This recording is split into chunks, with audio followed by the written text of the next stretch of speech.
Good afternoon. Meron po akong i-share sa inyo na secret.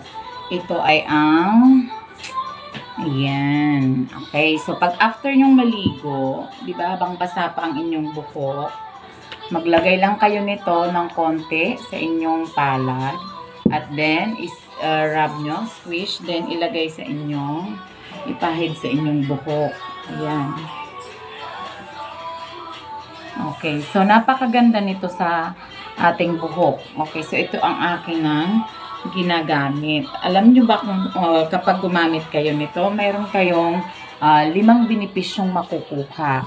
Una, it repairs damaged hair. Kaya nawala yung split ends ng aking buhok dahil dito sa sa Sunisa Hair Essential. Ayan. So it also brings the shiny hair back, lalo yung mga nag-dry na siya na hair. Ayan, panumbalik siya ng ng kintab or kinang.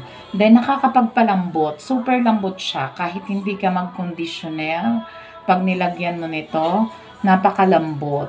Pang-apat, it promotes also hair growth. Okay, and it prevents hair loss.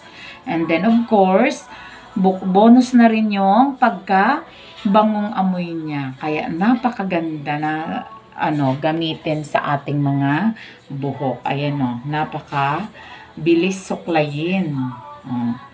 Kaya wala siyang, nababawasan yung hair loss niya. Nakaka-prevent siya ng hair loss. Ayan. Pagkatapos, kung mayroon kang plancha at i-plancha mo, para kang bagong ribbon. Diba? Ayun lang, guys. Kung gusto mong mag-avail nito, mayroon pa akong available dito sa akin. You can just PM or DM your orders. Yun lang, guys. Bye!